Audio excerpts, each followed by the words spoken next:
నమస్కారం. నేను చందు. ఈరోజు ప్రధాన వార్తాపత్రికలలో వచ్చిన రాష్ట్ర, కేంద్ర వార్తలు ఏమేమున్నాయి, దీంట్లో రైతుల చలవడిండి గురించి కూడా ఉంది. దీంట్లో ఫస్ట్‌ది ఏంటిది అంటే చట్టబద్ధ ఎంఎస్‌పీతోనే రైతులకు న్యాయం అని మనకు స్వామినాథన్ గారు చెప్పారు. వాళ్ళకు న్యాయం చేకూర్చంది మనకు లాభం లేదు అని కూడా అన్నారు.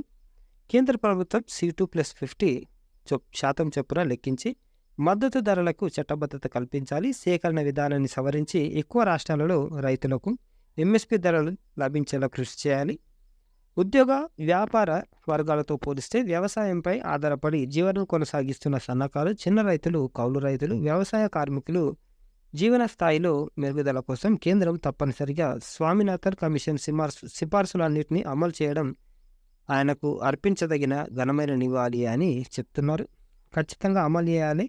మరి గుజరాత్ సీఎంగా ఉన్నప్పుడు మోదీ, బీజేపీలు పంటల కనీస మద్దతు ధరకు సంపూర్ణ మద్దతు ప్రకటించారు. అనేక ఉపన్యాసాలు కూడా ఇచ్చారు. ఇప్పుడు ప్రధానమంత్రి అయినాక ఆ విషయం హ్యాపీగా మర్చిపోయింది ఆయన.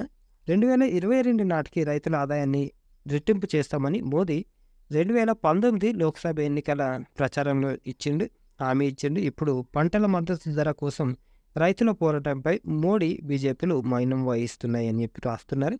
మోదీ పాలనలో వ్యవసాయ రంగం న్యాయం కోసం ఎదురు చూస్తుంటే రైతుల దారికి ముళ్లను పరిచిన మోదీ ప్రభుత్వం కార్పొరేట్ సంస్థలకు మాత్రం పన్ను రేట్లు తగ్గించింది అని ఇంకో దాంట్లో వచ్చింది.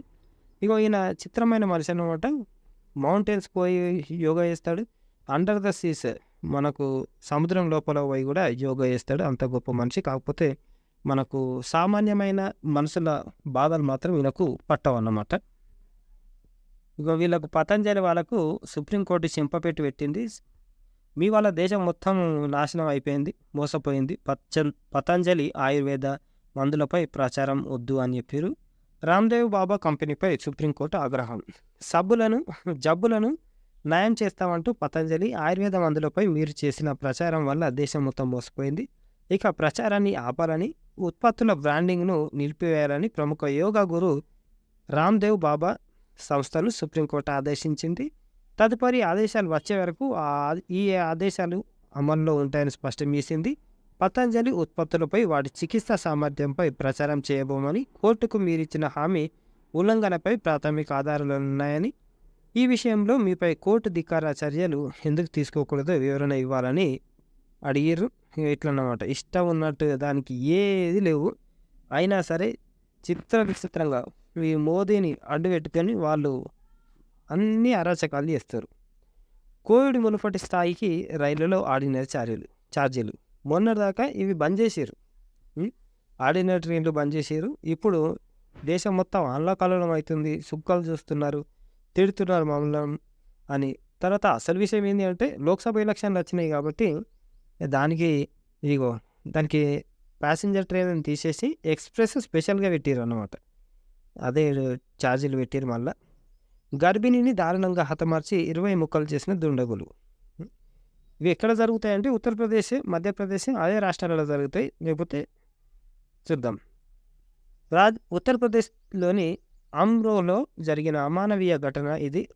గర్భిణిని దారుణంగా హత్య చేసిన గుర్తు తెలియని దుండగులు ఆమె మృతదేహాన్ని 20 ముక్కలుగా చేసి 2 సంచుల్లో పెట్టి బైపాస్ రోడ్డు పక్కన పొదల్లో పడేశారు. బైపాస్ సమీపంలో స్థానికులకు రోడ్డు పక్కన 2 సంచులు కనిపించాయి. అనుమానం వచ్చి చూడక యువతి శరీర భాగాలున్నాయి. సమాచారం అందుకున్న పోలీసులు ఘటనా స్థలానికి చేరుకొని సంచులను పరిశీలించగా మృతురాలు గర్భవతి అని కూడా తెలిసింది. ఇక ఈ లత్కొరగాలని ఏమనాలి చెప్పు. బిల్కిస్ బానో కేసే ఇప్పటికీ ఆగమాగం ఉంది అంటే ఇగో గర్భవతి అని చూడకుంటే ఆమెను చంపేసారు. ఇట్లుంటుంది వీళ్ళ తలకాయ.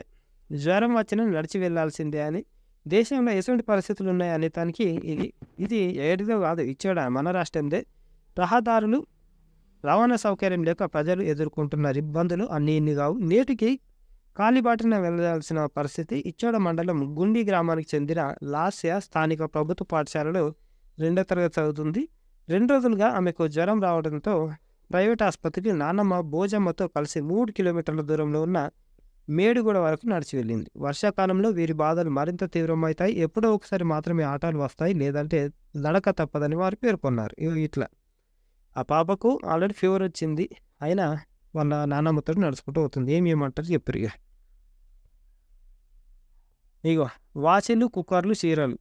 సిగ్గు లేకపోతే సరి ఓటర్లకు వైకాపా నేతల ఎర. హ్మ్. సరిగ్గా పాలన అందించరా నాయన అంటే శాత కాదు గానీ, ఈ పాడుబడ్డ పనులన్నీ చేస్తారు. తాయిలాలు ఇస్తారు, సంకనాకిపిస్తారు. మరి సరి అయిన, నమ్మకమైన ప్రభుత్వాన్ని, మంచి పాలనను అందిస్తే ఇవన్నీ అవసరం లేదు గదా! ఆ కుక్కర్లు ఇస్తారా నాయనా, కుక్కర్లు ఏం పేరు అవి స్టార్ అంట. కనీసం కంపెనీ అన్నీ ఇయ్యరు. అవేం చేస్తారు వీళ్ళు తీసుకొని వాడతారు. వీళ్ళకేమో తెలవదా! చాలా తీసుకొని వాడి అవి పేలిపోతాయి. సరిగ్గా పని చేయవు, పేలిపిస్తాయి. అప్పుడు ఎటు కాకుండా అయితారు. చచ్చిపోతారు ఇగ. డివైడర్ల మధ్యలోని చెట్ల కొమ్మలను కొట్టేస్తూ.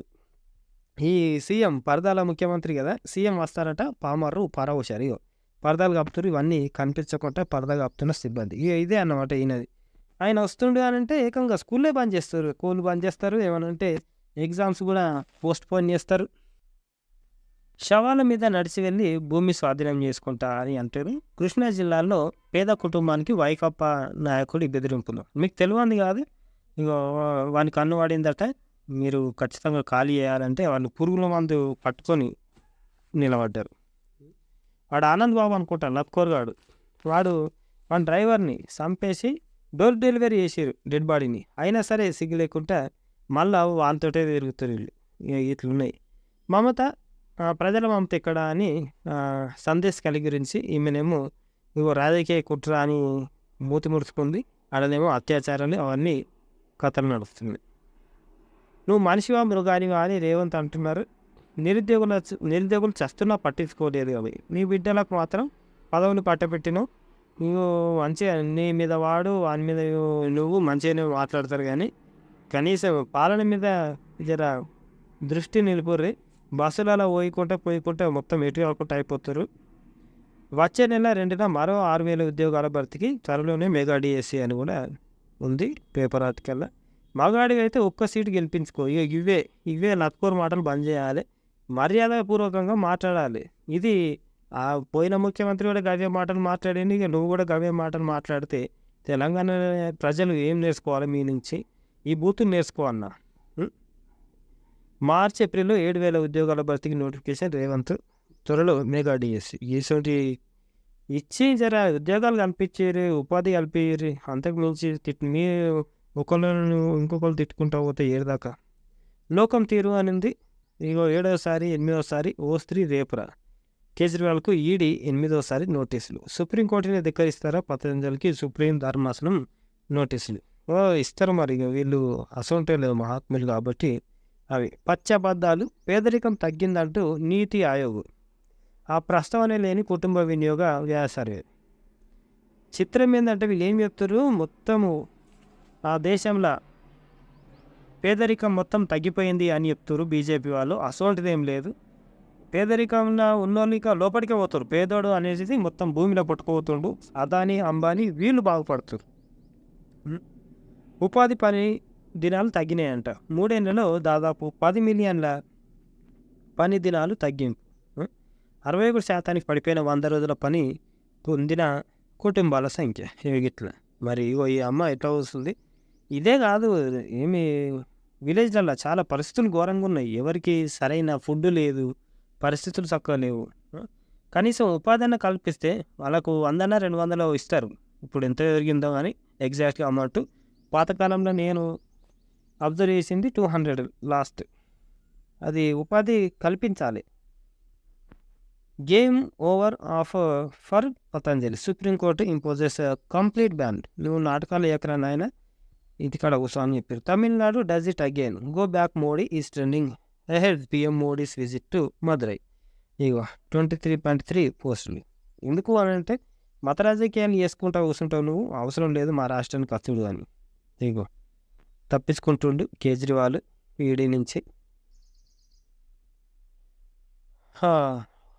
No one can break our bond electoral bonds politicians. ఇట్లున్నాయి ఇలా కథలు. ఇగో ఈమె హేమమాలిని నిజాలు నిర్భయంగా చెప్తాము.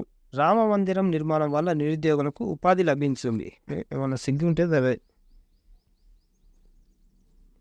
ఆర్టిస్ట్ రోడ్లేమో ఇట్లున్నాయి. మన పెద్ద మనిషి ఏమో ఇట్లా నాటకాలు వేసుకుంటే దండం పెట్టుకుంటూ పోతుండు. Oxygen in poison. ఐసీయూలో రోగిపై అత్యాచారం. జైపూర్. జైపూర్ గుజరాత్. ప్రాణాపాయ స్థితిలో ఆసుపత్రిలో ఐసీయూలో చికిత్స పొందుతున్న రోగి ఆలనా పాలన చూడాల్సిన నర్సింగ్ అసిస్టెంట్ అఘాయిత్యానికి పాల్పడిన అమానవీయ ఘటన రాజస్థాన్లో చోటు చేసుకుంది. అఘాయిత్యం వేళ ప్రతిఘటించిన ఆమెకు నిందితుడు ఏం చేసిండు చూడరి, మత్తుమంది ఇచ్చిండట. మత్తుమంది ఇంజక్షన్ ఇవ్వడం దారుణం. ఇట్లున్నాయి వీళ్ళ నత్కొర కథలు. ఆమెకు మత్తుమంది ఇచ్చి ఆమెను రేప్ చేసిండు వాడు. ఆమె వాళ్ళ భర్తకు ఫోన్ చేసి బోర్ని ఏడిచింది. ఇక ఇట్లా వాయు వరుసలు ఉండయి, కనీసం పేషెంట్ సస్తుంది బతుకుతుంది సావు బతుకులందు ఉంది అనేది కూడా చూడకుండా వాని కామక్రీడలు అట్లున్నాయి. దేశం ఇట్లా కొట్టుకుపోతున్నా.